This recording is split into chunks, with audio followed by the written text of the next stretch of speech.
Happy New Year, everyone. Cole here with episode 34 of Questions for Cole. It's January 6th, 2021. I want to start by thanking all of you for tuning into these questions episodes so faithfully for the past 10 months. And a really big thank you to those who have sent questions in. So many good questions, some tough ones, some fun ones. And they keep coming in, so I guess I'll keep these episodes going for a while yet. If you have a question you'd like me to answer, you can send it to me by email, cole@selkirkunitedchurch.ca.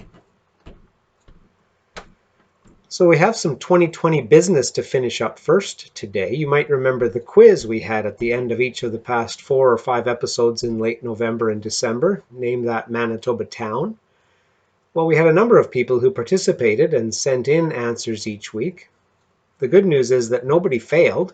Everyone got over 50% of them right. In fact, everyone got at least 70% of them correct.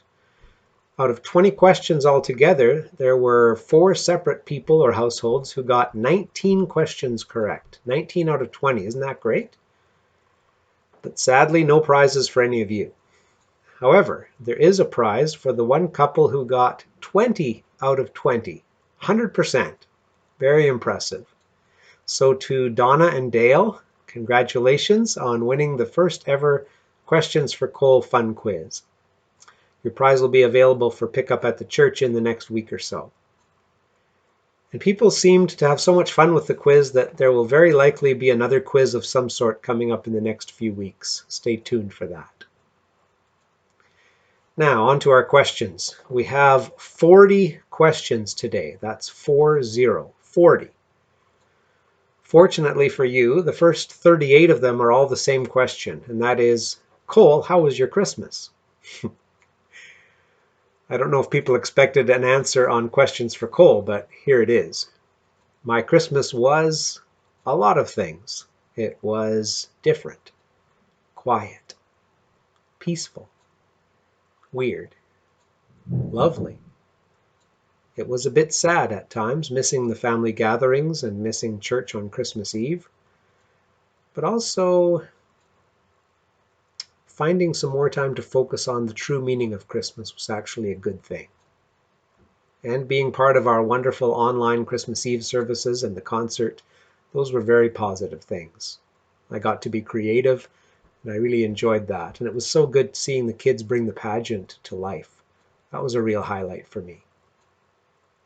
And we've heard so many positive things about how people enjoyed the online Christmas services, so that has helped ease some of the disappointment of not being able to celebrate in person with you all. So that was my Christmas. I hope that each of you found some meaning and some joy in your Christmas season too. So that leaves us with just 2 more questions for today. The first one is easy. Someone asked, Cole, who did all of the drawings for the Name That Manitoba Town quiz? The answer is, I don't know. I have no idea. It was a quiz that we found while we were going through some of our old files back in early November, and I couldn't find anywhere where it said who did the artwork, so I can't help you with that one. The other question goes back to a previous question about words of Christmas carols, one that I didn't get a chance to answer the first time around, so I will answer it today, at least I'll try to. The question was about the hymn, God Rest Ye Merry Gentlemen. And the question was it just gentlemen who were wished tidings of comfort and joy? Why weren't ladies included? That's a very good question. You know, I looked and looked for a good answer, and I didn't find one. So I think we just have to assume that it was the same reason that male pronouns and male imagery were used in so many of our hymns, especially our older hymns. And that is, well, patriarchy. It was a male-dominated society, and the words of hymns reflected that.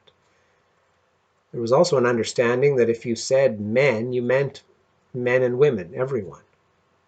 Remember, our own national anthem used to have the line, in all thy sons command, nothing about daughters, until the words were changed a few years ago to say, in all of us command. So this was a very common practice. Now, whether the original composer of these words actually meant both ladies and gentlemen when he wrote gentlemen, I'm not sure about that. The other possibility is that he never actually gave ladies any consideration at all and was just thinking about the men when he wrote the hymn. Who knows? The good news is that we have come a little ways since then, not far enough, but at least we're able to have the conversation now, and we can recognize these words for what they are and the context from which they came. And we have many wonderful new hymn writers who, when they mean everyone, they write words that actually do include everyone. We don't have to assume it or hope that it might have been true. Now, I also want to add a little more about this particular hymn. When I was doing that research about it, I did find what I thought was a very interesting little tidbit. There was an article written about why some of the words in the third verse of God Rest You Merry Gentlemen don't rhyme. Apparently, some people found the lack of rhyming to be quite annoying. They're talking about the words mind, wind, and find. Let me read the third verse. The shepherds at those tidings rejoiced much in mind, and left their flocks a-feeding in tempest, storm, and wind, and went to Bethlehem straightway the Son of God to find. O tidings of comfort and joy, O tidings of comfort and joy. So in that verse we have the words mind, wind, and find. They don't rhyme. Sounds wrong to our ears when we sing it. But the interesting thing I discovered about this is that it actually did rhyme, more or less, when these words were originally written.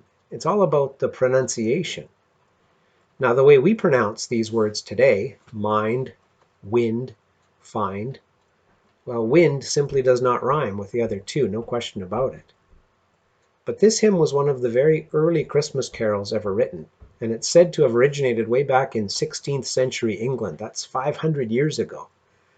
And the first known printed version was published in 1760. That's still 261 years ago. But 500 years ago in England, back in 16th century, some pronunciations were pretty different than they are now, not to mention the English accent that we generally don't use here in Canada, but the folks in England still do, of course. That's their way of speaking. Back then, there was something called the Great Vowel Shift, a series of changes in pronunciation that affected the long vowels used in English, roughly during the 15th to 18th centuries. Words were changing in how they were pronounced. Long vowels shifted upwards. That is, a vowel that used to be pronounced in a lower place in the mouth would be pronounced in a different place, higher up in the mouth. Wind used to be pronounced more like wind, as in find. It had a longer vowel sound, which was pronounced in a lower place in the mouth in its compared to its modern pronunciation. The Oxford English Dictionary confirms this, that until a few hundred years ago, wind used to be the normal English pronunciation for wind when used in poetry, it says. So there you have it, an answer to a question you hadn't even asked. And that's all the fun for this week. Stay safe, everyone. Thanks for tuning in, and I'll see you next time.